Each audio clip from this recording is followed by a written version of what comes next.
नमस्कार. आवाज येतोय का सगळ्यांना? हो. ओके. आधीच्या लेक्चरमध्ये आपण काव्य प्रकाश आणि एकूणच त्याची प्रस्तावना आणि त्यात असलेले सर्व घटक म्हणजे मंगलाचरणापासून काव्य लक्षण, काव्य निर्मिती कशी होते आणि काव्यसृष्टी आणि ब्रह्मसृष्टी यातील फरक कसा असतो तो सगळा बघितलाय. याच काव्य प्रकाशातल्या काव्य लक्षणानंतरचा जो काव्य भेदाचा भाग आहे तो राहिलाय, तो आपण आधी घेणार आहोत आणि त्यानंतर ध्वन्यालोक आज जितका होईल तितका घेऊन उर्वरित भाग पुढच्या लेक्चरमध्ये आपण घेणार आहोत, कारण तो एकाच लेक्चरमध्ये घेणं शक्य नाही, कारण तो मोठा भाग आहे ध्वन्यालोकचा. तर काव्य लक्षण सांगितल्यानंतर मम्मटाचार्य किंवा मम्मट भट हे काव्य भेद सांगतात. आता हे काव्य भेद म्हणजे काय की काव्याचा अभी लगाना था सर को। अभी लगाना था सर को। बस। विभावरी मॅडम तुमचा माईक बंद कराल का जरा? अभी लगाना था क्या सर को क्लास मुझे। धन्यवाद. हा, तर काव्य लक्षण पाहिल्यानंतर आपण काव्य भेद बघणार आहोत. काव्य भेदात तीन काव्याचे प्रकार मुख्यत्वे सांगितलेत, ज्यात उत्तम काव्य, मध्यम काव्य आणि शेवटचा जो प्रकार आहे त्यात अधम काव्य असे तीन प्रकार सांगितलेत. तीन प्रकारांच्या कारिका आहेत आणि तीन प्रकार स्पष्टीकरण करण्यासाठी उदाहरणं देखील दिलेली आहेत मम्मट भट यांनी. तर येथे तुम्ही जर पुस्तक तुम्ही समोर ठेवलं असेल तर तुम्हाला लक्षात येईल की तिथे लिहिलंय बघा, अलंकार हे काव्याच्या सौंदर्य वर्धनासाठी उपयुक्त असले तरी ते काव्याचा अविभाज्य भाग नाहीत किंवा घटक नाहीत.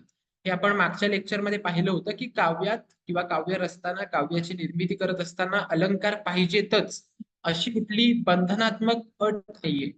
तर तो एक अविभाज्य भाग नाहीये. पण जर अलंकार असतील तर काव्याला एक उठावपणा येतो, काव्याला एक वळण येतं.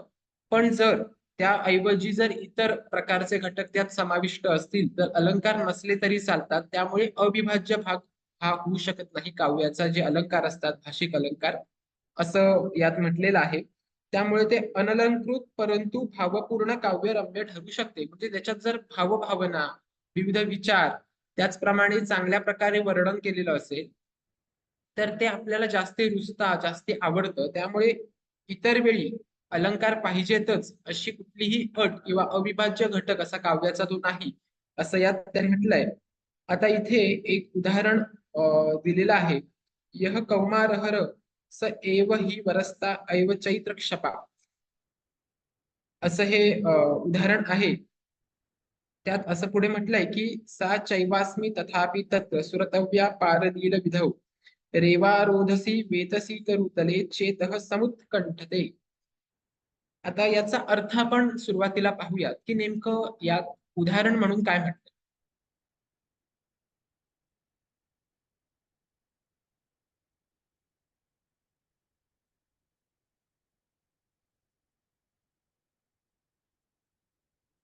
तर यात उदाहरणादाखल जे आपल्याला दिलेलं आहे त्यात त्यांनी जे म्हटलंय की ज्याने माझ्या कौरमार्याचे हरण केले, जो माझा प्रियकर होता तोच आता माझा पती आहे. त्याच चैत्रातील चांदण्या रात्री आहेत. उमलल्या मालती पुष्पांमुळे सुगंधित झालेले फुललेल्या कदंब वृक्षावरून वाहणारे गार वारे तेच आहेत. मीच देखील तोच आहे. तरीही या रेवा नदीच्या काठावर त्याला भेटण्यास माझे मन उत्सुक आहे. आता हे जे उदाहरण दिलेलं आहे त्या संदर्भात आपण पाहूयात. 5 मिनिट, एकच मिनिट.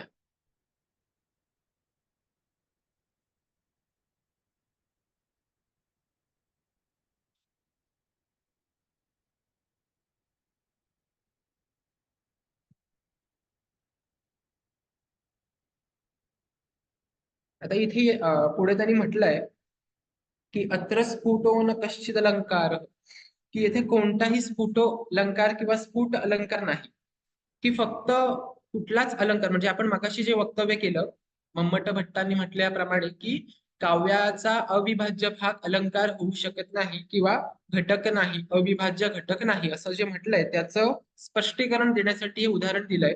यानंतर काव्याचे ते तीन भेद येतात आणि त्यांची तीन उदाहरणं आणि कारिका येतात. आता इथे काय म्हटलंय की अत्र स्फुटो न कश्चिद अलंकार रसस्य प्राधान्य अलंकारता, की येथे कोणताही स्फुट अलंकार नाही. नायिकेची हुरहुर कवीने वर्णिलेली आहे. शृंगार रसाचे येथे प्राधान्य आहे, त्यामुळे अलंकार नसताना देखील हे उत्तम काव्य मानले जाते. आता इथे अर्थ जर आपण पाहिला की ज्याने माझ्या कौमार्याचे हरण केले, जो माझा प्रियकर होता तोच आता माझा पती आहे. म्हणजे जो माझा आधीपासून प्रियकर होता, म्हणजे माझ्या कुमार अवस्थेत जो माझा प्रियकर होता, ज्याने माझ्या कौमार्याचे हरण केले आहे, जो प्रियकर माझा होता तोच आता माझा पती आहे. म्हणजे माझं स्वप्न थोडक्यात पूर्ण झालेलं आहे की त्याच्यासोबत माझं जीवन व्यतीत व्हावं, यासाठी पती रूपाने मी त्याला मानलेला आहे आणि पती देखील तो झालेला आहे. त्याच चैत्रातील चांदण्या रात्री आहेत, उमलल्या मालती पुष्पांमुळे सुगंधित झालेले आणि फुललेल्या कदंब वृक्षावरून वाहणारे गार वारे हे तेच आहेत. म्हणजे इथे जी प्रेयसी आहे त्या प्रेयसीला प्रियकराच्या येण्याची हुरहुर लागलेली आहे आणि तेव्हा ती आठवत आठवत काय म्हणते की कुमारावस्थेत जो माझा प्रियकर होता तोच तू आता माझा पती आहेस, म्हणजे त्यातही बदल नाही. तसेच ज्या चैत्र महिन्यातल्या रात्री होत्या, शिवाय नुकत्याच उन्मिलित झालेल्या मालती पुष्पांमुळे सुगंधित झालेले, सुगंधाने भारले गेलेले आणि कदंब वृक्षाच्या फांद्यांमधून जोरजोरात वाहत वाहत ज्यांना थंडगारपणा प्राप्त झालेला आहे असे जे गार वारे आहेत ते आजही कायम आहेत. म्हणजे जेव्हा कुमारावस्था होती प्रियसीची, प्रियकराची, तेव्हा देखील असंच वातावरण होतं आणि आता देखील असंच वातावरण आहे. मी देखील तीच आहे, तरीही या रेवा नदीच्या काठावर मला भेटण्यास किंवा त्याला भेटण्यास माझे मन उत्सुक आहे. म्हणजे एक प्रकारे विरह झालेला म्हणता येईल आपल्याला, किंवा एक प्रकारे प्रेयसीपासून प्रियकर दूर गेला आहे आणि त्यामुळे हुरहुर लागली आहे की प्रियकर कधी येईल. आणि असा केवळ शृंगारिक वर्णन केवळ या उदाहरणात केलेला आहे, इथे कुठलाही अलंकार वापरलेला नाहीये. म्हणून इथे म्हटलंय की अलंकार हा काव्याचा अविभाज्य घटक नाही. ते यासाठी की अलंकृत म्हणजे विदाऊट अलंकार असं एखाद दुसरं काव्य हे भावपूर्ण किंवा भावात्मकतेच्या दृष्टिकोनातून रमणीय ठरू शकतं. म्हणजे इथे आता कुठलाही अलंकार वापरलेला नाही. याशिवाय देखील केवळ शृंगार रसाचं वर्णन यात म्हणजे शृंगार रसाच्या पदोपदी इथे अनुभव येतो आणि त्यामुळे उत्तम काव्य हे मानलं जातं किंवा उत्तम काव्याचा हे उदाहरण मानलं जातं. आता यापुढे जो भाग येतो तो म्हणजे काव्यभेद. आता काव्यभेदात म्हटलेलं आहे की उत्तम काव्य ज्या काव्यात वाच्यार्थापेक्षा व्यंग्यार्थ श्रेष्ठ असतो, त्याचीच व्याख्या वरती करून संस्कृत मध्ये दिली आहे. इदम उत्तम अतिशायिनी व्यंग्ये वाच्यात ध्वनिर्बुधेही कथित. ज्या काव्यात वाच्यार्थापेक्षा व्यंग्यार्थ श्रेष्ठ असतो ते काव्य उत्तम काव्य हो. यालाच ध्वनी काव्य असं देखील म्हणतात. येथे इदम म्हणजे सुरुवातीला संस्कृत जी कारिका दिली आहे त्यात सुरुवातीला बघा इदम उत्तम असं म्हटलंय की इदम म्हणजे काव्य आणि बुध म्हणजे व्याकरणकार. जेव्हा वाच्यार्थाहून भिन्नार्थ त्याच शब्दांमधून अभिव्यक्त होतो त्याला तेव्हा ध्वनी असं म्हणतात. आता हे सगळं आपण पाहिलं, पण हे स्पष्ट कसं होणार, तर यासाठी पुढच्या पानावर तुम्ही पाहिलं तर उदाहरण दिलेलं आहे. ते उदाहरण आपण पाहू. निःशेष च्युत चंदनम स्तनतटम निमृष्ट राघोधरो नेत्रे दुरमन जने पुलकिता तन्वी तवेयम तन्वुः मिथ्यावादिनी दुती बांधव जनस्यात् ज्ञात पीडागमे वापीं स्नातुमितो गतासी न पुनस्तस्याद मध्या न पुनस्यामस्यानतिकम. असं यात म्हटलेलं आहे की पुनस्तस्याधमस्याधनिकम. या त्यांनी आता काय म्हटलंय की काव्याचे भेद करताना जी उदाहरणं दिलेली आहेत त्या उदाहरणात या पहिल्या उदाहरणाचा जे उत्तम काव्य म्हटलेलं आहे त्यात त्यांनी असं म्हटलंय की हे खोटे बोलणाऱ्या दूती, आपल्या बांधवांची व्यथा न जाणणाऱ्या स्त्रिये, तुझ्या वक्षस्थळावरचे चंदन गळून पडले आहे, तुझ्या ओठांवरचा रंग पुसला गेलेला आहे, दोन्ही डोळ्यातील काजळ पुसले गेलेले आहे, संपूर्ण शरीर पुलकित झालेले आहे. तू खरंच विहिरीवर आंघोळ करण्यास गेली होतीस त्या अधमाकडे नाही ना. आता याचा आपण जो अर्थ दिलाय तो अजून स्पष्ट करूया, की तुम्ही जर कालिदासाचं किंवा अन्य म्हणजे संस्कृत मधलं अन्य साहित्य जर वाचलं असेल स्त्रियांच्या सौंदर्या संदर्भातील, तर त्याच्यात अनेकदा हा संदर्भ येतो की स्त्रिया या वक्षस्थळावर चंदनाचा लेप लावत. मग ते म्हणजे ऋतुसंहार मध्ये जर तुम्ही बघितलं, कालिदास म्हणजे कालिदासांच्या ऋतुसंहार मध्ये जर तुम्ही बघितलं ग्रीष्म ऋतूच्या वर्णनात, तर त्यात देखील म्हटलेलं आहे की स्त्रिया या वक्षस्थळावर चंदनाचा लेप लावत आहे. तो आता का लावत आहे, तर एक म्हणजे सौंदर्याचा भाग म्हणूनही आहे, आणि एक म्हणजे ग्रीष्म ऋतूमुळे त्यांना असह्य असा ताप सहन करावा लागतो, आणि त्याचा कमीत कमी आपल्याला त्रास व्हावा यासाठी, थंडावा मिळावा यासाठी हा चंदनाचा लेप स्त्रिया वक्षस्थळावर लावायच्या असं वर्णन आपल्याला पाहायला मिळतं. इथे देखील या उदाहरणात अशाच स्वरूपाचं वर्णन आहे. आता त्याचं स्पष्टीकरण आपण पाहू. म्हणजे आपण नुसता श्लोक म्हणजे ती कारिका जे उदाहरण आहे ते वाचलं, त्याचा अर्थ वाचला, पण त्यातनं नेमकं कवीला काय सांगायचं आहे. म्हणजे वाचताक्षणी आपल्याला फक्त वरवरचा अर्थ कळतो, पण त्यातून नेमकं कवीला काय सांगायचं आहे, तर ते आपण पाहू.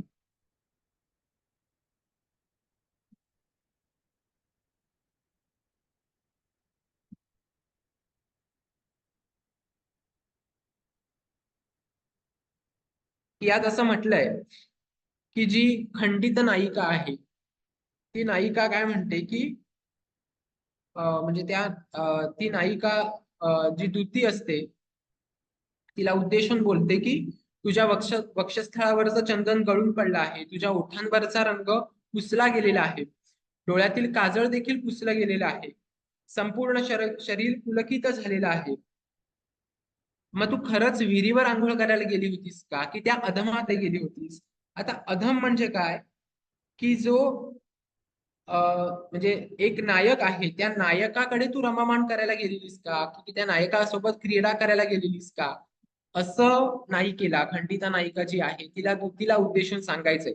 पण ती ती डिरेक्टली सांगू शकत नाही, म्हणून ती स्नान म्हणजे तू म्हणजे विहिरी जेव्हा आपण स्नान करायला जातो आणि स्नान करून परत येतो, तेव्हा आपले केस विस्फारलेले असतात, जो काही चेहऱ्यावरची चर्या असते ती बदलून गेलेली असते. अगदी तसंच वर्णन नायिकेने द्युतीला उद्देशित करताना म्हटलेलं आहे की तुझे केस सगळे विस्कटलेत, तुझ्या ओठांचा रंग उडून गेला आहे, तुझ्या वक्षस्थळावरचं चंदन गळून गेलेलं आहे. मग तू खरंच विहिरीवर आंघोळ करायला गेली होतीस, की त्या अधमाकडे म्हणजेच त्या नायकाकडे रममाण करायला गेली होतीस, क्रीडा करायला गेली होतीस, असा प्रश्न देखील उपरोधिक म्हणजे लेखी बोले सुने लागे अशा पद्धतीने नायिका द्युतीला म्हणते. आणि म्हणजे ह्याच्यात खाली स्पष्टीकरण पण दिलंय बघा, की प्रस्तुत काव्याचा वाच्यार्थ वरील प्रमाणे असला, म्हणजे की एक नायिका आहे ती द्युतीला उद्देशून म्हणते की तू विहिरीवर आंघोळ करायला गेली होतीस की अधमाकडे गेली होतीस. तर व्यंग्यार्थ हा अधम पुरुषाकडेच म्हणजेच प्रेमक्रीडा करण्यास गेली होतीस, विहिरीवर स्नान करण्यास नाही, असंच नायिकेला द्युतीला सांगायचंय. पण ती स्टेटमेंट करत नाहीये, ती थोडक्यात द्विधा मनस्थिती उत्पन्न करते. म्हणजे ती द्युतीकडनंच बदवून घेते की तू खरंच विहिरीवर आंघोळ करायला गेली होतीस का, की त्या अधम पुरुषाकडे किंवा त्या अधम नायकाकडे प्रेमक्रीडा करण्यास गेली होतीस, असं त्या नायिकेला द्युतीला सांगायचं आहे, द्युतीला विचारायचं आहे. आणि ती ती डिरेक्टली विचारू शकत नाही, त्यामुळे ती संदर्भ कसला घेते, तर विहिरीवर स्नान करण्याचा. तर हे जे उदाहरण आहे ते उत्तम काव्याचं उदाहरण आहे, ज्यात त्यांनी पुढे म्हटलंय की वरील श्लोकातील अधम या शब्दप्रयोगावरून विरुद्ध सूचित होतो, अर्थ जो आहे तो विरुद्ध सूचित होतो, आणि हेच कवीला अपेक्षित आहे. या वाच्यार्थापेक्षा उत्तम असलेल्या व्यंग्यार्थामुळेच याला ध्वनी काव्य म्हणतात. जर तुम्ही मगाशी सांगितल्याप्रमाणे ऐकलं असेल, तर ज्या काव्यात वाच्यार्थापेक्षा व्यंग्यार्थ श्रेष्ठ असतो त्यालाच उत्तम अथवा ध्वनी काव्य म्हणतात. त्यामुळेच या उदाहरणात वरवरचा तुम्ही अर्थ वाचला तर तुम्हाला तो अर्थ अपेक्षित आहे तो तुम्हाला कळेल, पण त्या अर्थात नेमकं कवीला काय सांगायचंय हे जेव्हा तुम्हाला व्यंग्यार्थातून कळतं, तेव्हा ते ध्वनी काव्य किंवा तेव्हा ते उत्तम काव्य म्हणून आपल्याला कळून येतं. त्यामुळे हे जे उदाहरण आहे ते उत्तम काव्याचं आहे, जिथे नायिकेला द्युतीकडनं बदलून घ्यायचं किंवा नायिकेला द्युतीकडनं थोडक्यात सांगून घ्यायचंय की तू नेमकी विहिरीवर आंघोळ करायला गेली होतीस की त्या अधम पुरुषाकडे किंवा त्या अधम नायकाकडे प्रेमक्रीडा करायला गेली होतीस की जेणेकरून तुझी ही संपूर्ण अवस्था अशा स्वरूपाची झाली आहे की ज्यात तुझ्या वक्षस्थळावरचं चंदन गळून पडलेलं आहे, तुझ्या ओठांवरचा रंग पुसला गेलेला आहे, तुझ्या दोन्ही डोळ्यातलं काजळ हे अक्षरशः पुसलं गेलेलं आहे. म्हणजे अशा प्रकारे तुझे म्हणजे जे काही आधीचं रूप होतं त्या रूपात इतका जो बदल झालेला आहे त्यामागे हे तर कारण नाही ना, असं पणे ती नायिका जी आहे ती द्युतीला विचारते. हे उत्तम काव्याचं जे उदाहरण आहे ते कळलंय का तुम्हाला, किंवा त्यात काही शंका आहे का?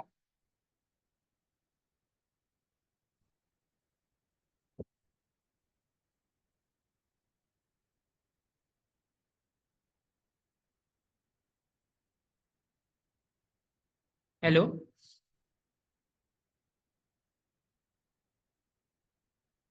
आवाज येतोय का? हो येतोय सर, समजलंय. Okay okay. आता यानंतरचा जो दुसरा प्रकार आहे तो म्हणजे मध्यम काव्य आणि त्याचं लक्षण हे जे दिलेलं आहे. आता दृशी गुणीभूत व्यंग्यम व्यंग्ये तु मध्यमम. आता याचा जो अर्थ आहे तो खाली दिलेला आहे. ज्या काव्यात वाच्यार्थापेक्षा व्यंग्यार्थ प्रमुख नसून गौण असतो, म्हणजे आधीच्या जर तुम्ही प्रकारात बघितलात तर तिथे वाच्यार्थापेक्षा व्यंग्यार्थ वरचढ झालेला आहे. पण इथे आता काय आहे की ज्या काव्यात वाच्यार्थापेक्षा व्यंग्यार्थ प्रमुख नसून गौण असतो, म्हणजे अजून खाली आला, तो वर नाही गेला तर खाली आला वाच्यार्थापेक्षा, म्हणून त्याला मध्यम काव्य किंवा गुणीभूत व्यंग्य काव्य असं म्हणतात.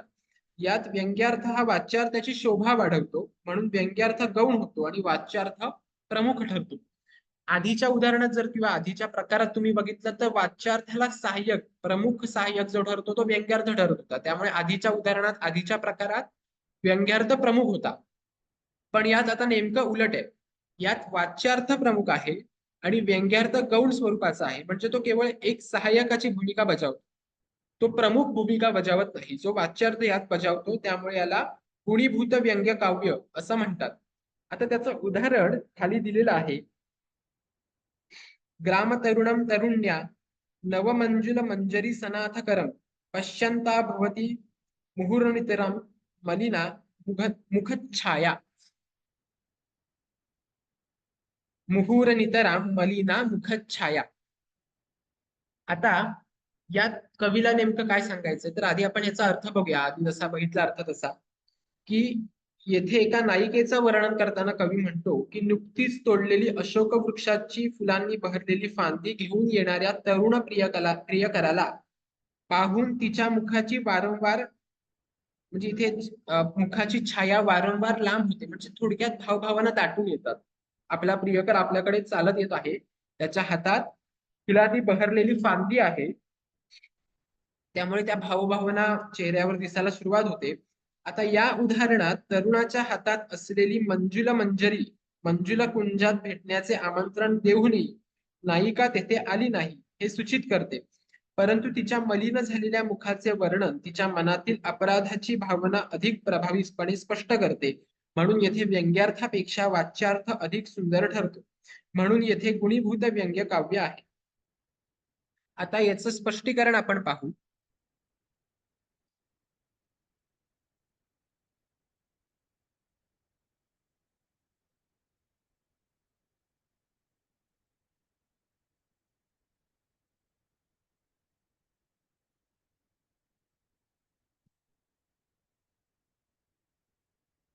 म्हणजे प्रियकराने प्रेयसीला संदेश पाठवलेला आहे की तू मंजुल कुंजात मला भेट. पण यानंतर देखील जी प्रेयसी असते ती येत नाही. त्यामुळे ग्राम के उस नवयुवक को बार बार देखती हुई युवती के मुख की कांती अत्यंत मलिन हो रही थी. याचाच अर्थ इथे जसा मराठीत दिलेला आहे की आमंत्रण देऊनही नायिका तेथे गेली नाही किंवा तेथे आली नाही हे सूचित करण्यासाठी प्रियकराच्या हातात अशोक वृक्षाची फुलांनी बहरलेली फांदी घेऊन येणाऱ्या तरुण प्रियकराला, म्हणजे तरुण प्रियकराने मंजुला कुंजात भेटण्याचं आमंत्रण प्रेयसीला दिलेलं असतं. प्रेयसी मात्र येत नाही. आता ती येत नाही म्हटल्यावर प्रियकर आपल्या हातातच अशोक वृक्षाची फुलांनी बहरलेली फांदी घेऊन तिच्याकडे जातो किंवा तिच्या दिशेने जातो. याचाच अर्थ काय की आमंत्रण देऊन सुद्धा मंजुला कुंजात प्रेयसी येत नाही. यानंतर प्रिय करत स्वतः मंजुला कुंजातील अशोक वृक्षाची फुलांनी बहरलेली फांदी घेऊन जातो. म्हणजे प्रेयसी आलेली नाही हे सूचित करण्यासाठी किंवा तिचं जे मलिन झालेलं मुख आहे ते सूचित करण्यासाठी इथे हे उदाहरण दिलेलं आहे. आता या काव्याला म्हणजे इथे जर तुम्ही बघितलात की जो व्यंग्यार्थ सांगितलेला आहे त्यापेक्षा वाच्यार्थच अधिक सुंदर ठरतो. म्हणून इथे गुणीभूत व्यंग्य काव्य किंवा यालाच चित्रकाव्य असं देखील म्हणतात. आता त्याचंच पुढे एक उदाहरण दिलेलं आहे की शब्दचित्रम वाच्यचित्रम मव्यंग्यम तू अवरम स्मृतम. जेव्हा काव्यात व्यंग्यार्थ नसतो, केवळ शब्द चमत्कृती किंवा अर्थ चमत्कृती असते, त्याला अवर कार्य असे म्हणतात.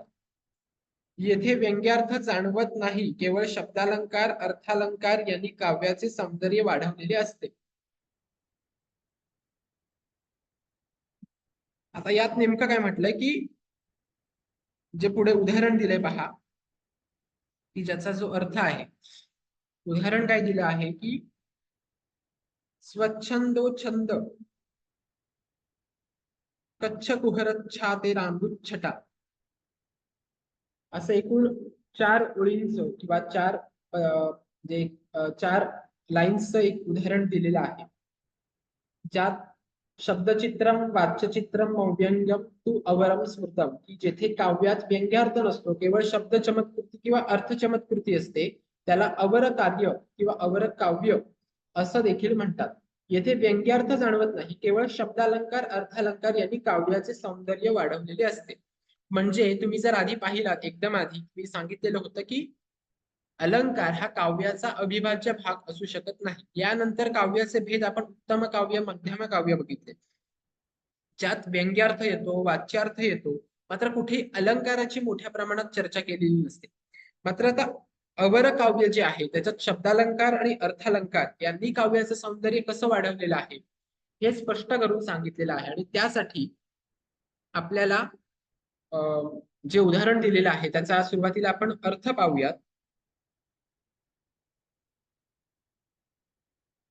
की जिचे स्वच्छंदपणे उसळणारे पाण्याचे ओघ जे मोहनष्ट झालेल्या महर्षींच्या हर्षयुक्त स्नानाचे व आकी कर्म करण्याचे एकमेव साधन आहे. उड्या मारणारे मोठमोठे बेडूक जिच्या कपारीत बसलेले आहेत, दरीत असलेल्या मोठमोठ्या वृक्षांना उपटून फेकण्यात मग्न असलेल्या जिच्या उन्मत्त लाटा उसळत आहेत, अशी ही मंदाकिनी तुमचा मंदपणा नष्ट करो. या उदाहरणात छ द र यांच्या आवृत्तीमुळे अनुप्रास अलंकाराद्वारे उसळणाऱ्या पाण्याचे वर्णन शब्द चमत्कृती उत्पन्न करणारे आहे. येथे स्फुट व्यंग्यार्थ नाही. म्हणजे इथे नदीची श्रेष्ठता कशी दाखवता येईल याचं वर्णन किंवा याचा विचार कवीने केलेला दिसतो. ज्यात मोठमोठे बेडूक आहेत, तिच्या मोठमोठ्या ज्या लाटा आहेत त्या काठावरच्या किनाऱ्यावरच्या महाकाय वृक्षांना उपटून टाकत आहेत किंवा उपटण्याचं काम किंवा उपटण्याचा विचार करत आहेत, जिचं पाणी हे मोठ्या प्रमाणात उसळत आहे. अशी ही मंदाकिनी तुमच्या मंदपणाचा नाश करो. तुमचं जे दुःख आहे किंवा तुमचा जो एकूणच मंदबुद्धीचा स्वभाव आहे, मंदपणा आहे, त्याचा नाश करो. आता हे नदीचं वर्णन असल्यामुळे आणि लाटांचं देखील वर्णन येत असल्यामुळे त्याचा अनुभव आपल्याला व्हावा यासाठी छ द र यांच्या आवृत्तीचा वापर येथे केलेला आहे. म्हणजे शिवस्तुती किंवा शिवतांडव स्तोत्र तुम्ही बघितलं तर त्याच्यात शंकर म्हणजे भगवान शंकरांच्या अनुसार स्तुती केलेली रावणाने आहे शिवतांडव स्तोत्रात. डमट डमट म्हणजे शंकरांचं जो स्वभाव वैशिष्ट्य आहे त्याला अनुसरून ती स्तुती किंवा ते वर्णन रावणाने त्यात केलेलं आहे. म्हणजे जसं त्यात वर्णन आढळतं किंवा त्यात जशी शब्दरचना आढळते तशीच छ द र यांच्या पुन्हा पुन्हा येण्यामुळे लाटांचा अनुभव येतो. म्हणजे नदीचं जे वाहन आहे खळाळून वाहणार आहे, उसळणारं पाणी आहे, मोठमोठ्या वृक्षांना आपल्यात सामावून घेण्याचे जे स्वरूप आहे ते कळावं, ते पोहोचावं आस्वाद घेणाऱ्या व्यक्तीच्या समोर, यासाठी इथे जी आवृत्ती केली गेली आहे त्यामुळे जो अनुप्रास अलंकार वापरलाय त्यामुळे पाण्याचं वर्णन आपल्याला लगेच कळून येतं की इथे नदीचं वर्णन केलेलं आहे. त्यामुळे इथे शब्द चमत्कृती उत्पन्न होते. म्हणजे वारंवार आपल्याला नदीचं वर्णन हे आहे किंवा नदीचं एकूणच पाण्याच्या मोठ्या स्त्रोताचं किंवा उसळणाऱ्या लाटांचं वर्णन आहे हे आपल्याला कळून येतं. येथे स्फुट व्यंग्यार्थ नाहीये, इथे कुठल्याही स्फुट स्वरूपाचा व्यंग्यार्थ नाहीये, कारण इथे मुळातच शब्दालंकार आणि अर्थालंकार याला महत्व दिलेलं आहे. आता शब्द चमत्कृतीचं उदाहरण बघून झालं की ज्यात शब्दांचा आपल्याला अनुभव येतो, शब्दांच्या आधारे एखादी गोष्ट आपल्यापर्यंत पोहोचवली जाते. त्यानंतर आहे अर्थ चमत्कृती. विनिर्गतम मानदमात्म मंदिरा भव्यतु प्रश्रुत्य यदृच्छायपि यम ससंभ्रमेंद्र द्रुतपाती तार्गला निमिलिताक्षिव ह्यामरावती प्रस्तुत पद्य हयग्रीव वध नाटकातील आहे.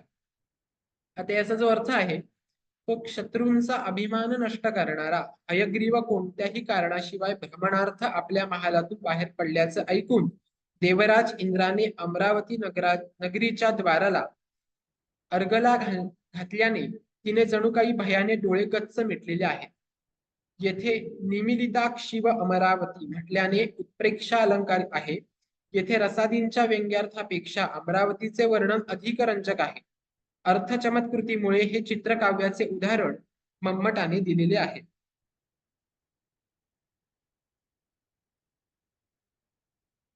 की आता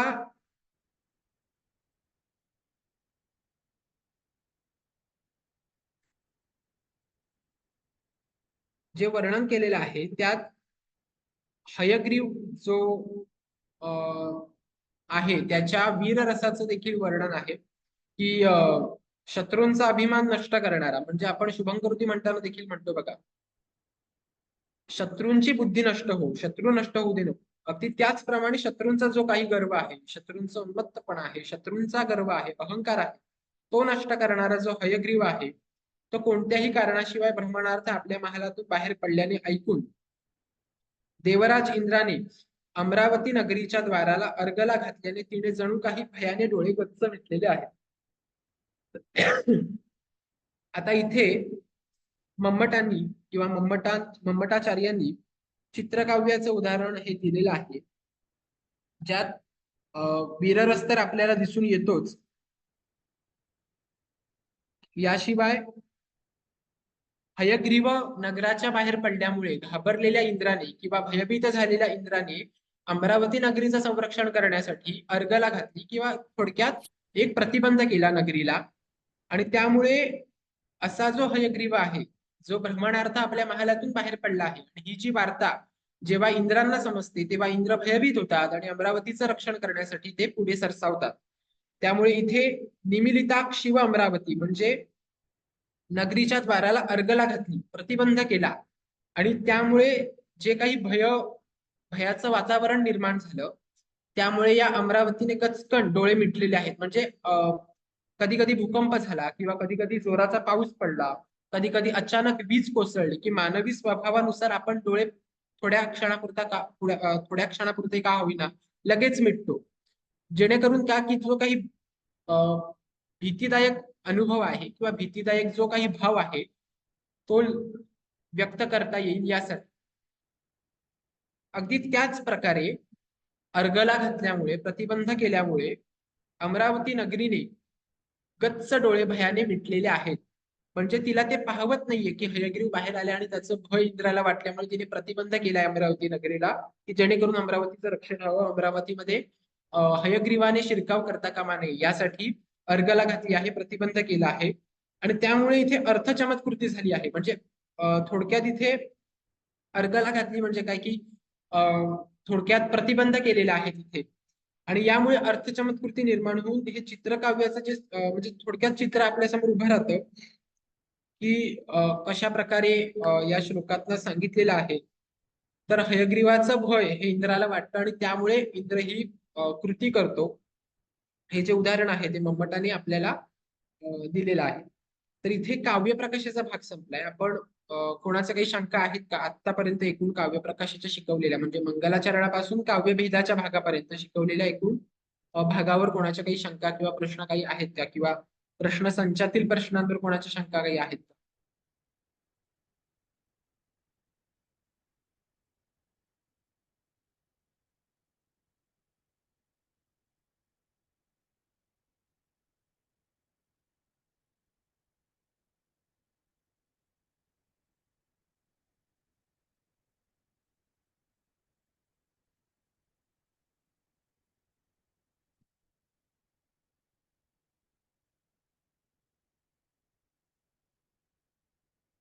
हॅलो, कोणाला शंका आहेत का? नाहीतर मग आपण ध्वन्यालोकच्या भागाकडे जाऊ.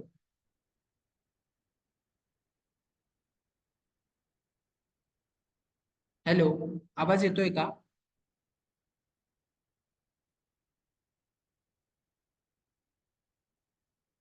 ठीक आहे. त्यातूनच जर कोणाला नंतर शंका असतील, एक मिनिट, मेसेज, ओके. त्यातूनच जर कोणाला नंतर शंका असतील, आता शंका आठवत नसतील किंवा शक्य आता नसेल माहित, तर नंतर विचारला तरी चालेल. तसं जे रेकॉर्डिंग होणार आहे ते आपण देणार आहोत.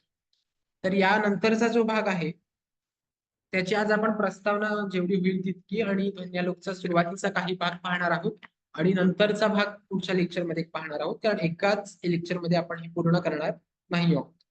आता काव्यप्रकाश आपण पाहिला. संस्कृत काव्यशास्त्र असा आपला विषय आहे आणि त्यात काव्यप्रकाश आणि ध्वन्यालोक असे दोन भाग आपल्याला शिकायला आहे. आता काव्यप्रकाश याचा सोपा अर्थ घेतला तर काव्याचा प्रकाश. हे काव्याचं महत्व थोडक्यात मम्मटाचार्यांनी यात सांगितलेलं आहे.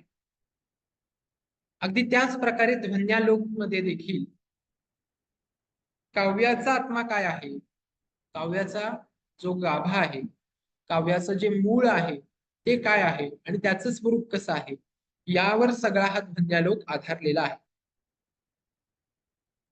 तर इथे तुमच्यासमोर पुस्तक असेल तर ध्वन्यालोक आचार्य आनंदवर्धन कृतक यांचा काव्यशास्त्र आधारित ग्रंथ आहे. आचार्य आनंदवर्धन काव्यशास्त्रात ध्वनी संप्रदायाच्या प्रवर्तकाच्या रूपात प्रसिद्ध आहे. ध्वन्यालोक 4 उद्योतांमध्ये विभक्त आहे. म्हणजे कोणी सांगू शकेल का की काव्यप्रकाश याची विभागणी कशात केली होती? म्हणजे जसे भगवद्गीतेमध्ये अध्याय आहेत, रामायणांमध्ये कांड व्यवस्था आहे, महाभारतामध्ये सर्ग व्यवस्था आहे, तशी काव्यप्रकाशामध्ये कुठली व्यवस्था होती, कशात विभागणी केली होती? कोणी सांगू शकेल? उल्हास. बरोबर. जशी प्रकाशात उल्हास ही रचना होती, तशीच ध्वन्यालोकमध्ये उद्योत नावाची व्यवस्था आहे.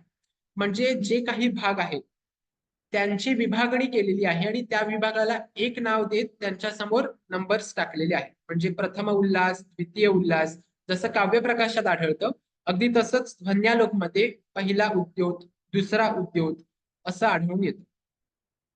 आता ध्वन्यालोकमध्ये एकूण 4 उद्योत आहेत किंवा 4 विभाग आहेत. या ग्रंथाच्या मंगलाचरणात भगवान विष्णूची स्तुती केली गेली असून प्रथम उद्योतामध्ये ध्वनी सिद्धांताच्या विरोधी सिद्धांताचे खंडन करून ध्वनी सिद्धांताची स्थापना केलेली आहे.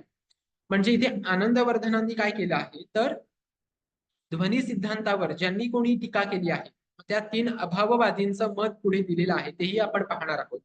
त्या अभाववादींचं मत फोडून किंवा त्यावर विचार मंथन करून आनंदवर्धनांनी ध्वनी सिद्धांत स्थापन केलेला आहे. द्वितीय उद्योगात लक्षणमूला आणि अभिधामूला यांच्यातील भेद आणि उपभेदांचा विचार केलेला आहे आणि गुणांवर देखील प्रकाश टाकलेला आहे. तर तृतीय उद्योतामध्ये पद, वाक्य, पदांश, रचना इत्यादींच्या द्वारा ध्वनीला प्रकाशित करतो याचा भाग सांगितलेला आहे. आणि चौथ्या उद्योतामध्ये ध्वनिशीत संबंधित अन्य भाग येतो. तर आपण ध्वन्यालोकचं जे मंगलाचरण आहे ते पाहूयात. त्यात नेमकं भगवान विष्णूंची कशा प्रकारे स्तुती केलेली आहे ते आपण पाहूयात. स्वेच्छा केसरिणः स्वच्छस्व छाया यासिदे छाया यासिदेन्दवः त्रायंता वो मधुरिपोः प्रपन्नार्थी क्षिदौ नथाः. याच्या मधला जो भाग आहे म्हणजे जिथे डॉट्स दिलेले आहेत तिथे अजून काही शब्द आहेत, पण एक मंगलाचरण तुम्हाला कळावं यासाठी इन शॉर्ट ते दिलेलं आहे. तर त्याचा अर्थ आपण पाहूया. आपल्या इच्छेनुसार नृसिंह रूप धारण करणारे, मधुनाम राक्षसाचा संहार करणारे भगवान विष्णू, आपल्या स्वच्छ कांतीने चंद्राला लज्जित करणारे, तसेच दुःखितांच्या संकटांचे छेदन करणारे, छंदन नाही छेदन करणारे भगवान विष्णूंची नखे तुम्हा सर्वांचे रक्षण करू. असं यात आता म्हटलंय की भगवान शंकरा म्हणजे भगवान विष्णूंचा जे दशावतार आहे त्यातीलच एक अवतार म्हणजे नृसिंह अवतार. यात त्यांनी नृसिंह अवतार घेतला आणि हिरण्यकश्यपू या राजाचा वध केला. म्हणजे स्वतःच्या इच्छेने भगवान विष्णू जे नृसिंह रूप धारण करतात, जे मधुनाम राक्षसाचा संहार करतात, वध करतात आणि जे आपल्या स्वच्छ कांतीने साक्षात तेजाळणाऱ्या चंद्राला देखील लज्जा उत्पन्न करतात, जे दुःखितांच्या संकटांचं दुःखांचं छेदन करतात, निर्दालन करतात, त्यांचे दुःख नाहीसे करतात, अशा भगवान विष्णूच्या नृसिंह अवतारातील जी नख आहेत किंवा भगवान विष्णूची जी नृसिंह अवतारातील नख आहेत ती ते तुमचे रक्षण करो, ते तुम्हाला प्रत्येक संकटापासून वाचवो अशी कामना, अशी प्रार्थना देवाच्या चरणी आनंदवर्धनांनी केलेली आहे. आता ध्वन्यालोकाची आपण व्यवस्था तर पाहिलीच, पण याचे जे आनंदवर्धन करता आहेत, करता करविता आहेत, त्यांचा काळ वगैरे इथे पुस्तकात तरी दिला नाहीये. मात्र एक अंदाज असावा म्हणून सांगून ठेवतो की आनंदवर्धन यांचा काळ हा इसवी सनाच्या मध्यकाळातील 850 या इसवी सनाच्या आसपास असलेला मानला जातो. तो निश्चित नाहीये कारण अनेक अभ्यासकांच्या मध्ये याबाबत विविध मतं आहेत. त्यामुळे 850 इसवी सनाच्या मध्यकाळातील तो मानला जातो. आता ध्वन्यालोक या ग्रंथाचे जे कर्ते आहेत, कर्ते करविते आहेत आनंदवर्धन आचार्य, ते मूळचे काश्मीरातलेच आहेत. म्हणजे आपण पाहिलं आधीच्या काव्यप्रकाश मध्ये देखील की मम्मटाचार्य देखील काश्मीर मधूनच किंवा काश्मीरचेच मूळचे होते. आता तसेच हे आनंदवर्धन देखील मूळचे काश्मीरचेच आहे. त्यांच्या वडिलांचं नाम जे नाव आहे ते भट्टनोण आहे. हवं तर तुम्ही लिहून घेऊ शकता माहितीसाठी. त्यांच्या वडिलांचं जे नाव आहे ते भट्टनोण आहे.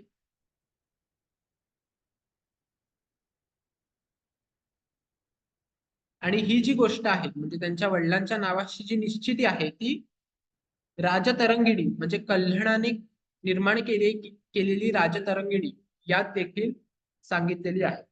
आता राजतरंगिणी संदर्भात फक्त एक माहित असावं म्हणून सांगतो की राजतरंगिणी हा जो कल्हणाने निर्माण केलेला ग्रंथ आहे तो जे आत्ताचं काश्मीर राज्य आहे त्या काश्मीर प्रांतात पहिल्या राजापासून शेवटच्या राजापर्यंत कोण कोण राजे होऊन गेले, त्यांच्या कारकिर्दीत काय काय झालं, त्यांचा पाडाव कसा झाला, त्यांचा विजय कसा झाला, त्यांनी नगरात कशाची उभारणी केली, हा सगळा भाग येतो. आणि त्यामुळेच राजतरंगिणी म्हणजे राजांचा प्रवाह किंवा राजांचा तरंग, थोडक्यात राजांची नदी आपण असं ते वर्णन त्यात केलेलं आहे. आणि त्यातून देखील आनंदवर्धनांच्या वडिलांच्या नावाची निश्चिती केली जाते असं यात सांगितलेलं आहे. आता जो ग्रंथ परिचय आपण मगाशी बघितला म्हणजे आपण मंगलाचरण बघितलेला आहे, पण आता काही नव्याने ऍड झालेले आहेत एक दोन जण, त्यांच्यासाठी सांगतो की ध्वन्यालोक मध्ये म्हणजे ज्या प्रकारे काव्यप्रकाशात 10 उल्हास आहेत त्याच प्रकारे ध्वन्यालोक मध्ये 4 उद्योत आहेत. आणि त्यांचा जो मुख्य प्रतिपाद्य विषय आहे, प्रमुख विषय आहे, तो ध्वनी सिद्धांत आहे.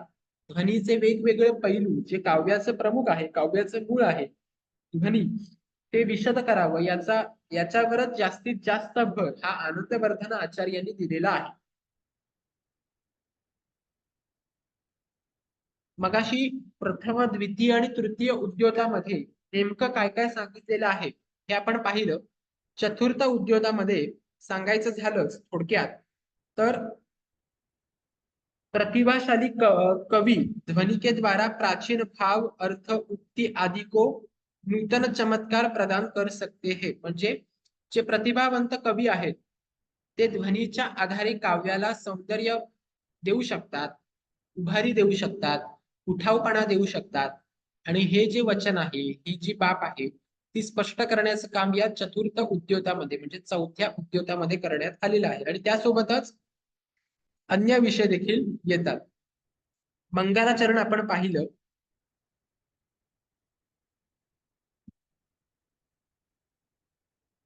की यात शेवटी प्रार्थना करताना आनंदवर्धन आचार्य काय म्हणतात की जे स्वतः कधी पण कुठलंही रूप घेऊ शकतात, साक्षात नृसिंह रूप घेऊन ते राक्षसांचं निर्दालन करू शकतात, असे जे विष्णू की ज्यांची कांती ही चंद्राला लज्जित करते, म्हणजे ती इतके कांतिमान आहेत, त्यामुळे त्यांना रमाकांत देखील म्हणतात.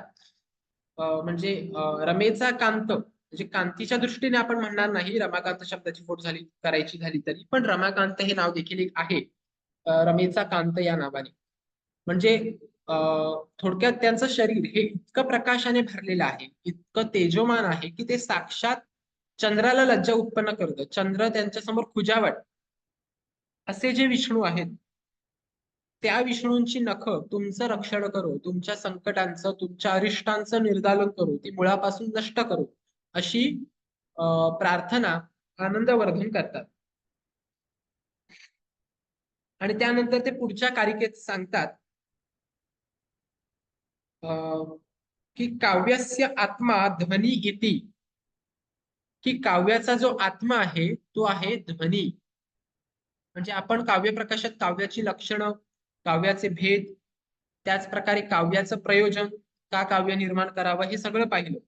पण जो मुळातच काव्याचा गाभा आहे, काव्याचा आत्मा म्हटलंय, काव्याचं मन नाही म्हटलंय, काव्याचा आत्मा म्हटलंय, जो आहे ध्वनी. त्यामुळे ध्वनीच्याच एकूण सभोवताल आनंदवर्धन आचार्यांचं ध्वन्यालोक आपल्याला गुंफलेलं दिसून येतं. आता यात त्यांना नेमकं काय सांगायचंय की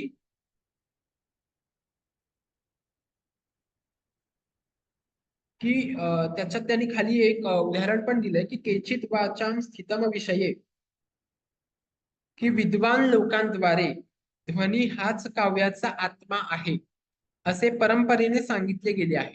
म्हणजे जे पारंपरिकरित्या सांगितलेलं आहे ते आनंदवर्धनांनी सांगितलेलं आहे की हो बुवा, काव्याचा आत्मा हा ध्वनी आहे. पण आता याच्यावर तीन अभाववादींची, म्हणजे अभाववादी का म्हटले त्यांना, की काव्याच्या या एकूण सांगितलेल्या वचनात की काव्याचा आत्मा ध्वनी आहे, या वचनात काही ना काही अभाव आहे. आणि तो अभाव तिघा जणांनी आपल्या सिद्धांतानुसार किंवा आपल्या मतानुसार मांडलेला आहे. आणि या तिघांच्या मतांचं खंडन किंवा या तिघांच्या मतांवर विचारमंथन आनंदवर्धनाचार्य करतात.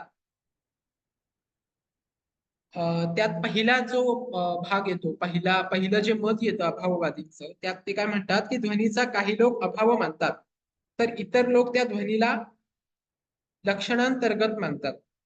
काही लोक त्या ध्वनी तत्वाला वाणीचा अविषय मानतात. म्हणूनच सहृदय रसिकांच्या मनाला आनंदित करण्यासाठी आम्ही ध्वनी तत्व सांगत आहोत. म्हणजे काही जण काव्यात ध्वनीचाच अभाव असतो असं मानतात, तर काही जण लक्षणेच्या अंतर्गत असते ध्वनी, काव्याचा ध्वनी जो असतो तो लक्षणेच्या अंतर्गत असतो असं मानतात. तर काही लोक ध्वनी या तत्वालाच वाणीचा अवर्णनीय विषय किंवा अवर्णनीय स्वरूप या दृष्टिकोनातून पाहतात. आता ही झाली तीन जणांची, तीन अभाववादींची मतं. पण मग जो काव्याचा मूळ आत्मा आहे किंवा काव्याचा आत्मा आहे ध्वनी, तो इतरांना आनंदित करतो. म्हणजे तुम्ही आत्ताच्या युगात देखील जर पाहिलं म्हणजे आधीपासून देखील आतापर्यंत चालत आलेलं आहे. कुठलाही अभंग घ्या, कुठलाही भावगीत घ्या, भक्तिगीत घ्या, नाट्य संगीत घ्या, तो ते गाणं किंवा ते संगीत ध्वनीशिवाय कधीच उठू शकत नाही. नुसते शब्द उच्चारले म्हणून समोरच्या श्रोत्याचं मन आपण जिंकू शकू असं कधीच होत नाही. त्याला एक मांडणी असावी लागते, चौकट असावी लागते आणि ती ध्वनीच्या एकूणच ध्वनीचं वलय त्याला लागलं तर ते गाणं अजून उठून दिसतं. अगदी त्याचप्रमाणे सहृदय रसिकांच्या मनाला आनंदित करण्यासाठी आम्ही ध्वनी तत्व सांगत आहोत. आता आम्ही ध्वनी तत्व म्हणजे कोण सांगत आहेत तर आनंदवर्धनाचार्य हे आपल्याला ध्वनी तत्व सांगत आहेत की जे सहृदयी लोकांच्या मनाला उल्हासित करतं, आनंदित करतं, त्यांना आनंद प्रदान करतं. असं जे ध्वनी तत्व आहे, ध्वनी सिद्धांताचं एकूणच एकक आहे ते आम्ही तुम्हाला विशद करून सांगतो आहोत. असं त्यात ते म्हणतात. आता प्रत्येक ग्रंथाच्या आरंभी ग्रंथाचे अनुबंध चतुष्टय येतात, ज्यात अधिकारी, विषय, संबंध, प्रयोजन यांचा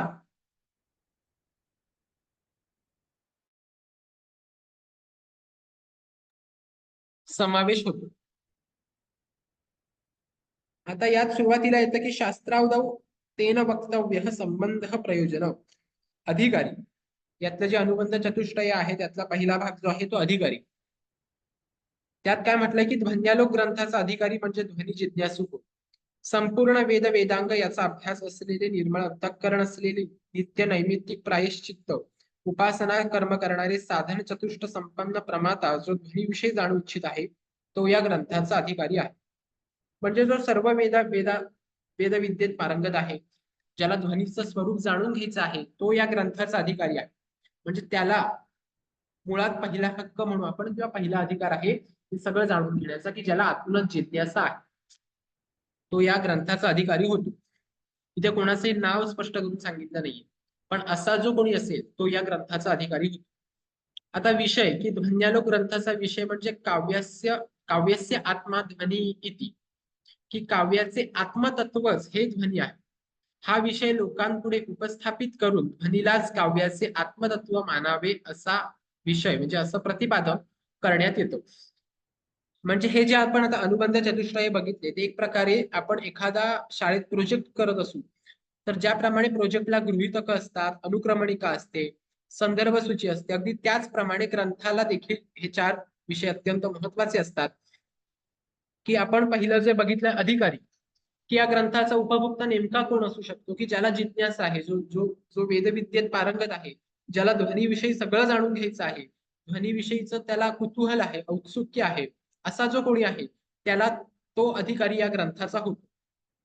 आता विषय काय सांगितलाय आहे या ग्रंथात तर काव्यस्य आत्मा ध्वनी इति, की काव्याचा आत्मा हा ध्वनी आहे. आणि हा जो काही विषय सांगितलाय तो वेगवेगळ्या उदाहरणांच्या आधारे स्पष्ट करून सांगितलेला आहे. आता संबंधी म्हणजे ध्वन्यालोक ग्रंथामध्ये प्रतिपादित संबंध सिद्ध साध्य संबंध आहे. येथे ध्वनी या तत्वाची स्थापना करून त्याला काव्याचे आत्मतत्व स्वीकारायचे आहे आणि हे स्वीकारण्यासाठी वेगवेगळ्या प्रकारचं स्पष्टीकरण आनंदवर्धनाचार्य देतात आपल्याला, जे आपण पुढच्या भागात पाहणार आहोत. यानंतरचं येतं की प्रयोजन. आता प्रयोजन काय आहे? प्रयोजन म्हणजे काय की काव्य प्रयोजन आपण पाहिलं की काव्याची निर्मिती का करावी, कोणत्या कारणासाठी करावी. कोणाला आठवतंय का आपण काव्य प्रयोजनात नेमकं काय सांगितलेलं? कोणती कारणं सांगितलेली की काव्याची निर्मिती करताना ही महत्वाची आहेत लेखकाच्या दृष्टीने, पाठकाच्या दृष्टीने? कोणाला आठवतंय का? ठीक आहे. तर प्रयोजन म्हणजे कारण, याची मुळातच आवश्यकता काय या ग्रंथाची, यातनं काय उद्देश सफल करायचा. तर ध्वन्यालोक ग्रंथाचे प्रयोजन काय की सहृदय रसिकांच्या मनाला आनंदित करणे, त्याचप्रमाणे ध्वनी विरोधी प्रस्थापित 3 मतांचे खंडन करणे हे देखील या ग्रंथाचं प्रयोजन आहे. म्हणजे मगाशी आपण पाहिलं की काही जण काव्यात ध्वनीचाच अभाव मानतात, काही जण लक्षणांतर्गत मानतात, तर काही जण हे अवर्णनीय स्वरूप आहे, वाणीचा हा अवर्णनीय अविषय आहे असं मानतात. म्हणजे ही जी 3 मतं ज्यांनी मांडली आहेत, तिघांनी मांडली आहेत, त्यांच्या या मतांचं खंडन करावं, त्यांच्या या मतांचं छेदन करावं, हे देखील या ग्रंथाचं प्रयोजन आहे. आणि एक दुसरं प्रयोजन म्हणजे की सहृदयी लोकांच्या मनाला आनंद प्रदान करणं, हे देखील या ग्रंथाचं प्रयोजन आहे.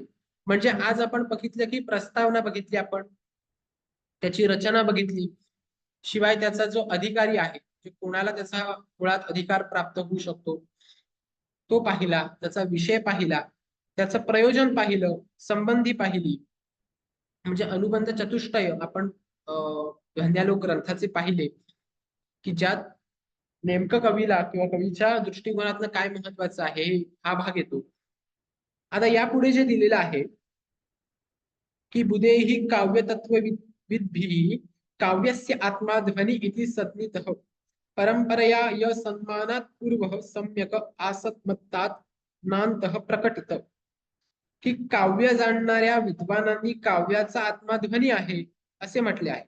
म्हणजे मगाशी आपण पाहिलं की परंपरेने जे म्हटलेलं आहे की काव्याचा आत्मा ध्वनी आहे, आणि तीच परंपरा पुढे नेऊन आनंदवर्धनाचार्य काय म्हणतात की हो, काव्यस्य आत्मा ध्वनी इति, की काव्याचा आत्मा ध्वनी आहे, की जो ध्वनी परंपरेने योग्य रूपाने चालत आलेला आहे, जो ध्वनी सम्यक आणि संपूर्ण विस्तृतपणे प्रदर्शित केलेला आहे, सहृदयी रसिकांच्या मनाला प्रकाशित करणाऱ्या, आल्हादित करणाऱ्या या तत्वाचा काही लोक अभाव कथन करतात. आता अभाव कथन करतात म्हणजे काय, की थोडक्यात जे परंपरेने सांगितलेलं आहे त्यात काही ना काही अभाव आहे. तो अभाव नेमका काय आहे, तो कोणी सांगितला आहे, कशा प्रकारे सांगितलेला आहे,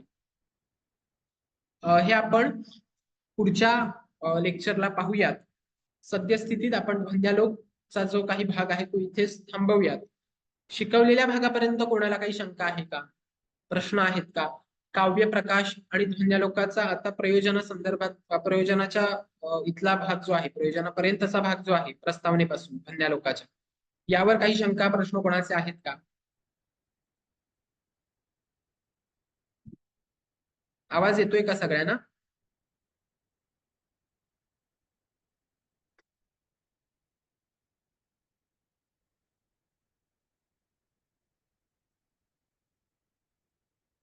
हॅलो,